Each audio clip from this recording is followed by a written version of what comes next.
I often travel alone for my job to meet clients and friends. As a freelance graphic designer, these road trips are a great way for me to find new ideas for my artwork.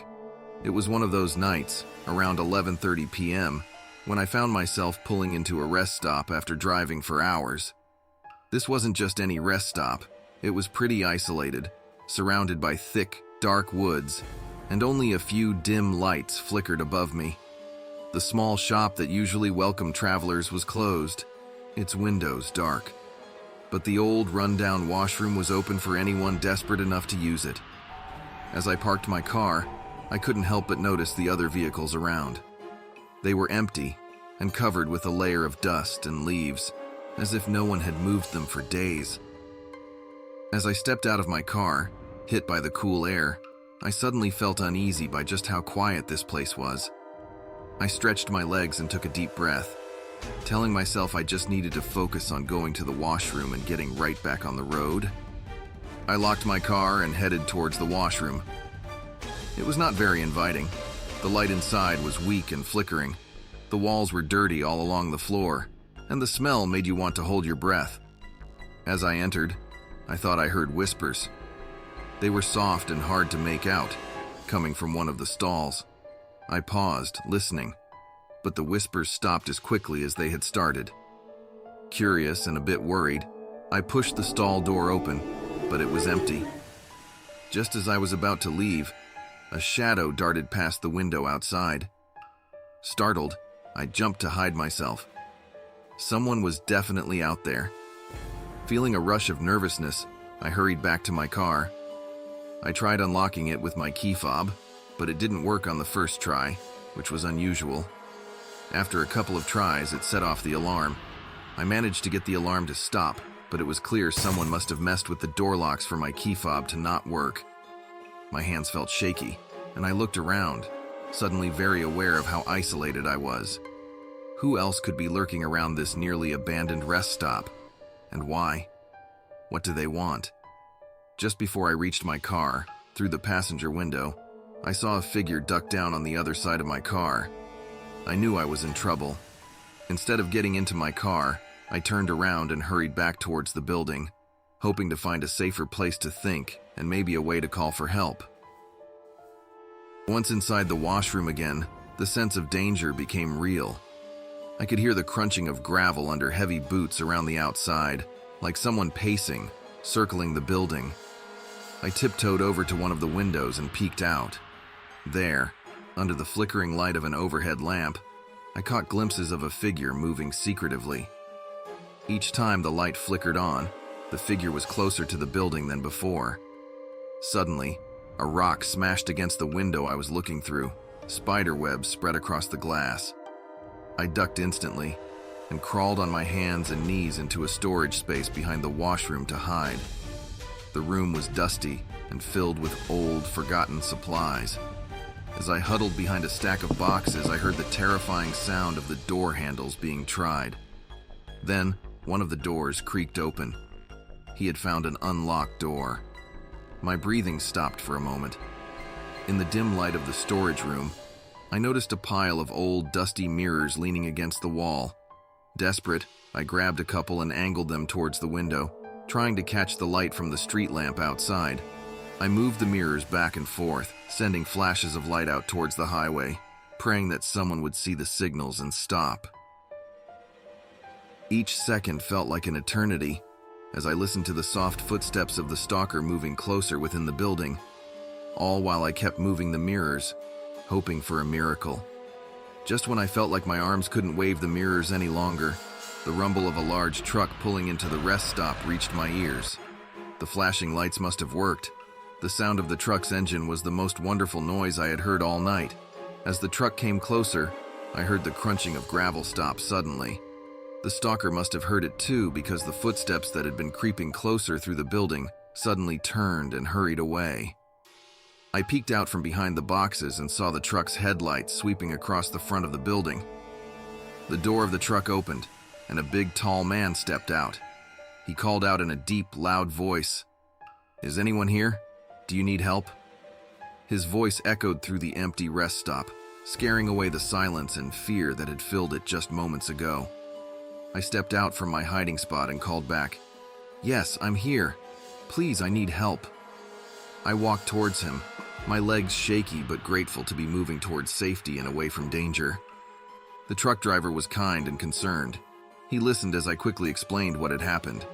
Seeing how shaken I was, he offered to drive me to the nearest town where I could be safe and call the police. As we drove away from that scary rest stop, I felt an enormous weight lift off my shoulders. I was safe, thanks to the brave truck driver who had seen my signal and stopped to help. As we drove to the nearest town, the truck driver called the police about the scary incident at the rest stop. Sitting there, I felt safe but also a bit scared about what had happened. I decided I'd be more careful from now on, especially when traveling alone. This scary moment taught me to be stronger and smarter. I knew I'd keep traveling for my job, but I'd make sure to always stay safe. This experience wasn't going to stop me. It just made me more prepared for my future trips.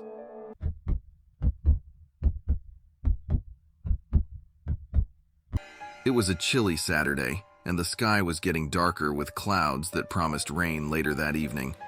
But my best friend and I were too excited to let that stop us from going to see our favorite country singer. We had made the trip up from Fargo to the Dauphin Country Fest, a big music festival held every July in rural Manitoba, Canada. This festival brings people from all over the country to this small town. They come to enjoy country music, camp out, and have fun away from everyday life. The festival is set up on a hill surrounded by deep woods and wide open farmlands. As it gets dark, these woods and fields around the hill turn into shadowy places, giving the festival an eerie feel.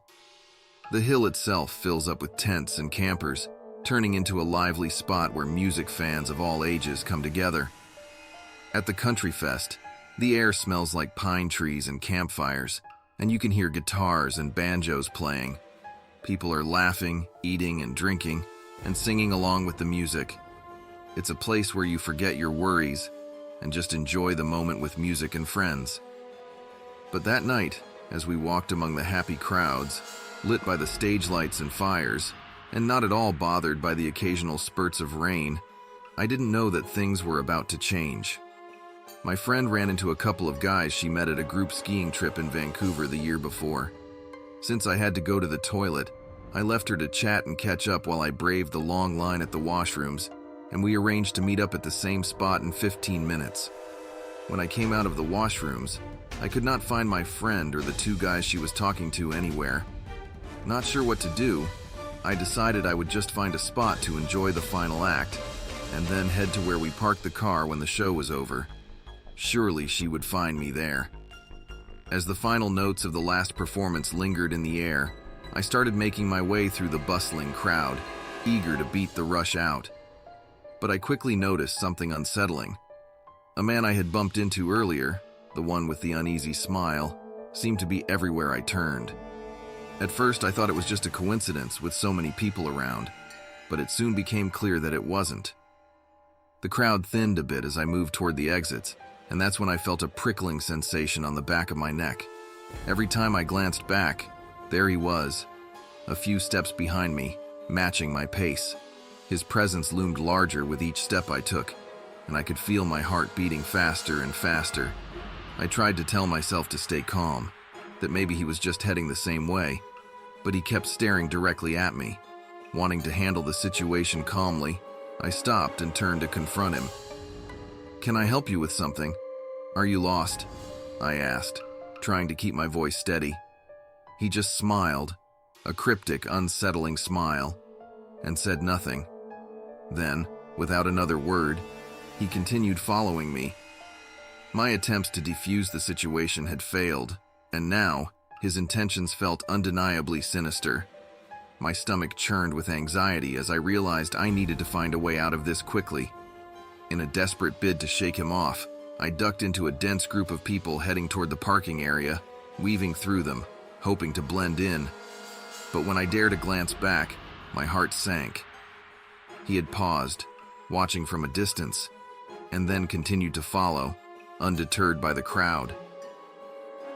Picking up my pace, I tried another tactic.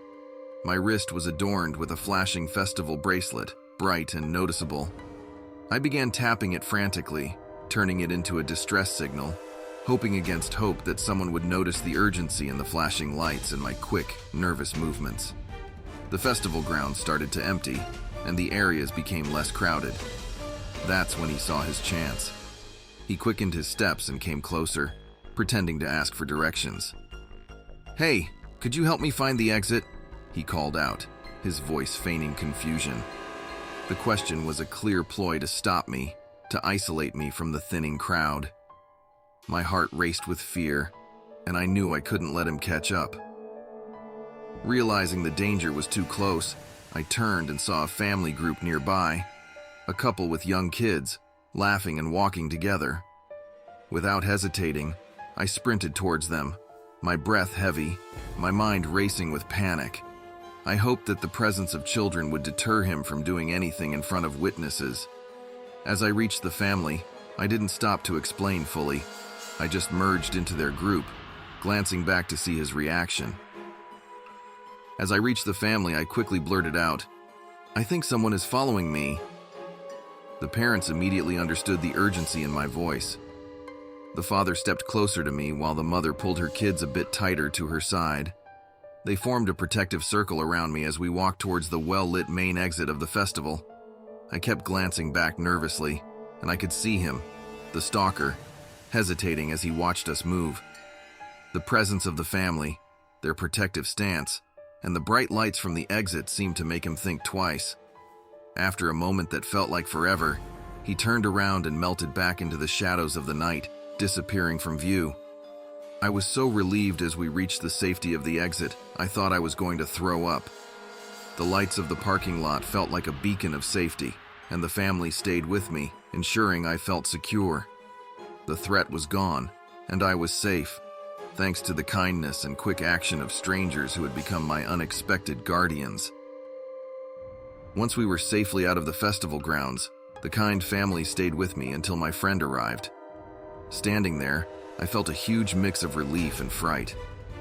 I was so thankful for the strangers who helped me, showing me how kind people can be. This scary night taught me to always stay alert, even in places that seem safe and fun. I decided that from now on, I'll always have a plan to quickly get in touch with my friends or security whenever I go to big events like this.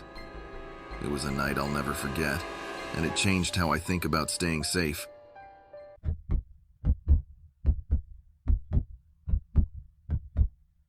My name is Jake, and running at night has always been my way to unwind after long days filled with computers and code.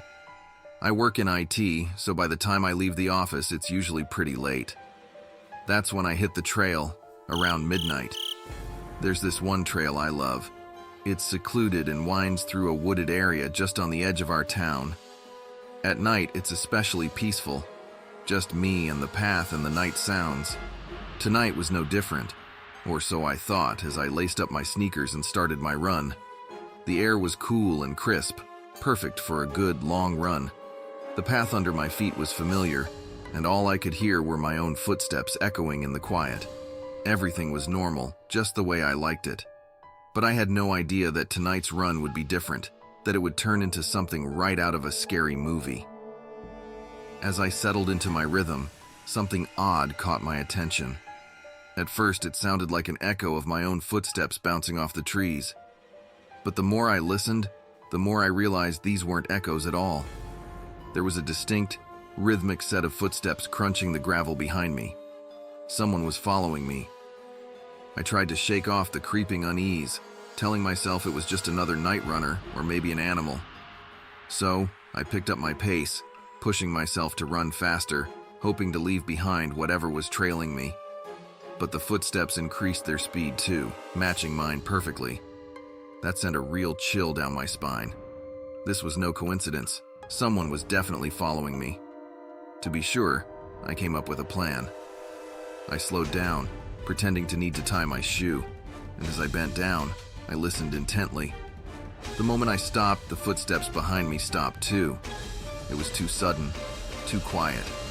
There was no mistaking it now. I was being followed, and whoever it was, they were doing it on purpose. Standing up slowly, I felt a surge of fear. It was time to get out of there, but I knew I had to be smart about it. I couldn't just run. I needed a plan. Without thinking twice, I turned sharply and sprinted off the path, diving into the thicker woods. Branches whipped against my face, and leaves crunched loudly under my feet as I pushed myself to run faster, fueled by pure adrenaline. I could barely see in the dim moonlight that filtered through the dense canopy above, but fear drove me forward. As I crashed through the underbrush, the chilling sound of rustling followed me. My follower was not only keeping pace, but seemed to be gaining on me. The noise of their movements through the trees was getting louder, closer. I was super panicked as I realized I wasn't losing them at all. They were catching up. Then disaster struck. My foot caught on a root, hidden under a layer of dead leaves, and I went down hard. The ground slammed into me, knocking the wind out of my chest. For a brief, terrifying moment, I lay there, disoriented, and I heard the footsteps of my pursuer draw even closer. My mind screamed at me to move, to get up. Scrambling to my feet, I ignored the pain shooting through my knee and plunged deeper into the forest, desperate to put any distance between myself and the threat. Just when I thought I couldn't run any further, my eyes caught a glimpse of something different ahead. A break in the dense trees, a hint of light. With the last bit of strength I had, I sprinted towards it, the sound of my pursuer's footsteps still hauntingly close behind me. The light grew brighter, and I realized it was the parking lot of a 24-hour gym, glowing like a beacon in the night. My legs felt like jelly, and my lungs burned, but I didn't stop until I burst out of the trees and into the brightly lit area, stumbling towards the safety of light and people. The footsteps behind me faded, swallowed by the darkness of the woods as I finally reached the sanctuary of the gym's parking lot. Gasping for air, I stumbled into the well-lit parking lot of the 24-hour gym. My legs were shaky, my breath heavy, and I felt like I could barely stand. I leaned over, hands on my knees, trying to catch my breath. Turning around, I glanced back at the dark edge of the woods I had just escaped from. There, I saw the dark figure of my follower. They stood at the boundary between the safety of the light and the danger of the dark forest. For a moment, our eyes locked, and then, as if deciding I wasn't worth the trouble in this well-lit, populated place, the figure turned and disappeared back into the darkness from where they had come. I felt such relief as I realized the presence of other people around the gym had probably scared them off. People were coming in and out of the gym, and their casual chatter and laughter felt like the most beautiful sounds. I knew I was safe now, and my knees almost gave out from the sheer relief of it all. I had made it out, I was okay, and that nightmare of a chase was finally over. Safe but shaken, I walked into the gym, grateful for the bright lights and the people around. I knew I had been too vulnerable out there alone on the trail. Now, standing here safe, I made up my mind to change my running schedule or find a buddy for those late-night runs. This scary night taught me to be more careful, even in places I thought I knew well. I was just thankful to be safe and decided that from now on, I wouldn't take those quiet paths for granted.